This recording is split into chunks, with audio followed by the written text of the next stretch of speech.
Diversas reacciones ha generado la propuesta de la directora del Instituto Nacional de Derechos Humanos, Consuelo Contreras, quien planteó establecer una mesa de diálogo incluyendo a la coordinadora Arauco Malleco para abordar la situación que se vive en la macrozona sur. Para profundizar respecto a lo anterior, conversamos con el presidente de las víctimas del terrorismo en la macrozona sur, Fernando Fuentealba. Fernando, bienvenido a Canal 24 Horas. ¿Cómo te va? Muy buen día.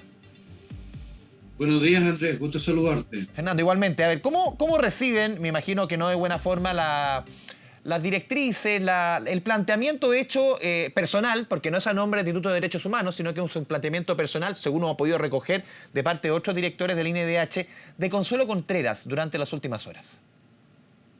Sí, son lamentables las declaraciones que ha emitido esta persona, puesto que consideramos que es bastante irresponsable, dado que son grupos armados, violentos, que le han afectado la vida a muchísimos chilenos y que no tienen que ver ni siquiera con etnias determinadas, puesto que en mi caso, por ejemplo, yo he perdido amigos de la infancia de la etnia mapuche, asesinaron a un tío y bueno, yo soy víctima de estos atentados de la CAM y sus ORTs, ¿no es cierto?, sus brazos armados, que han asolado la macrozona sur por más de 20 y tantos años. Y consideramos que los grupos terroristas jamás se deben sentar, y como así lo indica además la experiencia internacional, Andrés. Claro, uno puede, perdón Fernando, recoger, justamente tú mencionabas la experiencia internacional, y he leído aquí algunos reportes, muchos comparaban, por ejemplo, y después quiero pasarte más al detalle de las declaraciones de Consuelo Contreras, pero tú ponías el tema de la experiencia internacional. Uno inmediatamente se le viene a la cabeza lo que sucede o sucedió en Colombia. Muchos de estos grupos tienen justamente preparación y se les ha preparado en territorio colombiano, y es parte de las investigaciones de la Fiscalía, no estamos descubriendo nada nuevo. Pero en el fondo, lo que sucedió en Colombia tiene otro matiz, es muy distinto, muchos han dicho, pero en Colombia se hizo eso, se les sumó en un proceso de paz, se les sentó en una mesa. ¿Es comparable? Yo creo que no es comparable, dadas las distintas formas en las cuales se ha desarrollado en nuestro país, porque aquí básicamente esto ha estado ocultando o camuflando un ilícito, ¿no es cierto?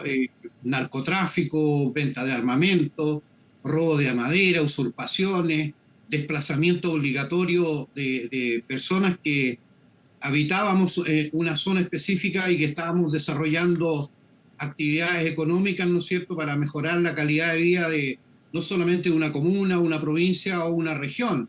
Entonces, son cosas absolutamente distintas, son realidades absolutamente distintas también, Andrés. Fernando, quería ir a otro punto que te lo mencionaba al inicio. A ver, porque hay muchos que dicen la CAM no se sube a la mesa, pero si es que bajan las armas, se sube a la mesa. Y hay quienes postulan que dicen, no, aunque bajen las armas, es una coordinadora, es una orgánica que ha participado de actos terroristas. Vemos que muchos de sus máximos dirigentes están justamente en prisión. Por ejemplo, el caso de Yaitul, claro, cumpliendo delitos que tienen que ver con robo de madera.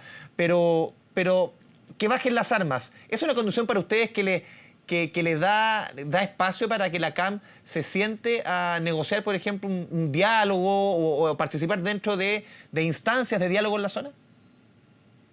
No, para nada, porque mira, también hay que señalar y ser muy claro, Andrés, que hay muchos grupos que se han descolgado de esta organización y que por lo tanto el hecho que se siente algún representante de la CAM, eso no garantiza para nada de que los actos de terrorismo y de violencia en la macrozona sur vayan a terminar. Yeah. Hace pocos días volvieron los ataques en la zona del lago Lanalhue, ¿no es cierto?, en la comuna de Tirúa también.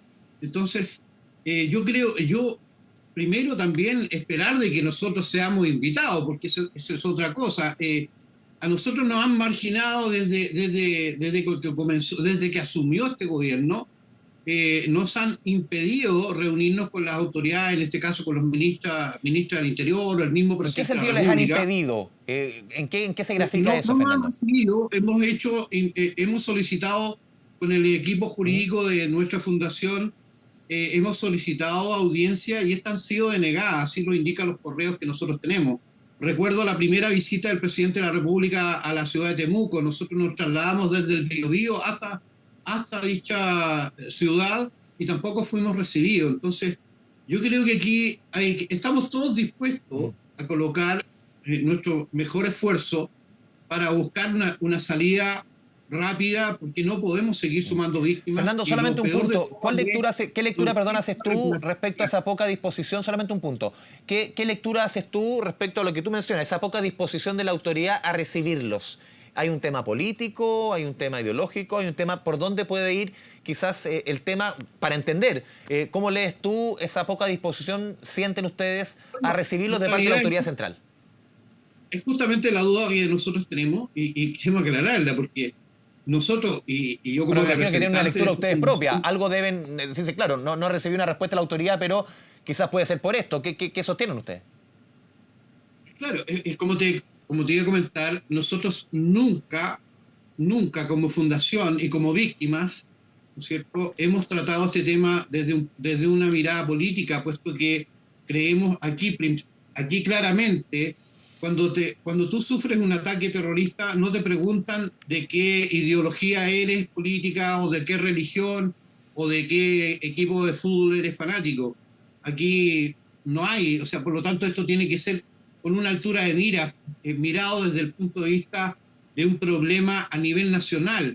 De hecho, yo participé en una reunión que tú mencionabas el punto anterior con el expresidente Álvaro Uribe, que fue uno de los responsables de la pacificación, ¿no es cierto?, o de las mesas de trabajo en Colombia. Pero, insisto, la realidad nuestra es absolutamente distinta y que lamentablemente continuamos sumando víctimas y no hay una política real de reparación por parte del Estado chileno hacia las víctimas del terrorismo en la macrozona sur.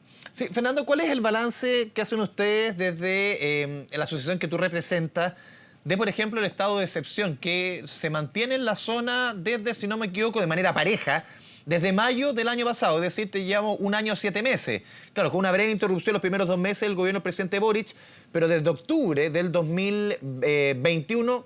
prácticamente 2 años del estado de excepción que se lleva a cabo en la zona. ¿Cuál es el balance que hacen ustedes de esta medida que se ha tomado desde la autoridad central? Bueno, mira, nosotros siempre hemos mencionado que la aplicación de un estado de excepción, si no se aplica de la forma como lo indica literalmente la Constitución vigente y se realizan estos estados de excepción acotados, que es un invento, porque es así de simple, ¿no es cierto? Y el mejor ejemplo, que estando bajo estos sistemas, en el caso personal, el 13 de mayo del 2022 me quemaron mi hotel, estando bajo un estado de excepción. Entonces, no son muy beneficiosos desde nuestro punto de vista. Ahora, de que en algunos sectores se ha disminuido, también hay que ser muy responsable en decirlo. Hay un trabajo muy bien realizado, en este caso en el cono sur de la provincia de Arauco, por parte de la Armada de Chile y las policías, también obviamente el Ministerio Público. Pero cuando siguen aumentando, insisto, las víctimas, ¿cómo le puede uno explicar a una persona que le queman todos sus bienes? O que le disparan, le matan a un familiar, 57 asesinatos. Entonces, yo creo que llegó el momento, si nos vamos a sentar a dialogar, que sea con la verdad, porque si no se habla con la verdad, las posibles soluciones no van a dar resultado, Andrés. Sí, ustedes piden, me imagino, de acuerdo, recojo de tus palabras, ustedes tienen la sensación de un estado de excepción acotado. ¿Ustedes ven diferencia respecto a otros estados de excepción, por ejemplo, los que se aplicaron durante los últimos meses del gobierno del presidente Piñera, o definitivamente es muy parecido? ¿Cómo lo ven ustedes en la práctica, la percepción respecto a la efectividad de este estado de excepción? Yo insisto, yo lo he observado muchísimos años y ha sido todo no bien tratado. O sea, no es algo de este gobierno. Tú, perdón, Fernando, ¿tú ves que ese estado de excepción no ha sido la herramienta o no se ha aplicado con la suficiente fuerza, sientes tú, o profundidad, tanto en este gobierno como en el anterior, y sienten ustedes que quizás se tiene que pasar a una nueva fase? Efectivamente. Sitio, Yo fui muy ¿cómo entenderlo? en el gobierno anterior. Yo fui muy crítico, de hecho yo me reuní con el presidente Piñera y se lo dije personalmente, no le gustó el tono que yo usé, ¿Mm? pero insisto, cuando uno es víctima, cuando tú lo pierdes todo, la mirada es absolutamente distinta a esa mirada que tienen media romántica del tema. ¿O Aquí hay centralista? que aplicar todas las herramientas necesarias para terminar con el tema del terrorismo. Y esto comenzó en un sector y ya tenemos actos terroristas en la capital regional, y lo mismo sucede en el resto de la macrozona sur. Recuerda que han habido ataques terroristas incluso en Aysén, o sea, esto va creciendo, y esto necesitamos acotar, terminar con esto lo más rápido posible. Es un flagelo bastante grave, Andrés. ¿Tú ves o sientes desde tu posición, Fernando, que el gobierno le ha tomado el peso, o ves por lo menos que había un cambio en la actual administración respecto a lo que ellos defendían, su posición? Uno lo podría graficar obviamente en la visita de la ex ministra del Interior, Ixquia Siches, a Temucuicú, y sabemos perfectamente lo que sucedió, lo que vino después. ¿Tú has visto en lo personal un cambio de posición del gobierno en lo que sucede en la macrozona sur, respecto por lo menos a lo que ellos defendían al inicio, incluso desde la retórica hasta la práctica? ¿Cómo lo ves tú? No lo vemos que exista algún cambio efectivo. Hay mucho de una publicidad, digamos, de tratar de presentar una imagen que no está acorde con la realidad que se viven en las zonas, insisto, donde estos grupos actúan con una impunidad bastante llamativa, Andrés. Fernando Fuentealba, presidente de las víctimas del terrorismo en la macrozona sur, te agradecemos este espacio con Canal 24 Horas. Que tengas una buena jornada y un buen fin de año, Fernando. Muchas gracias. Quiero aprovechar un segundo para enviarle un saludo cordial a todas las víctimas del terrorismo en la macrozona sur. La verdad que estas fechas, que para muchos chilenos es una fecha de reflexión, les pido lo mismo.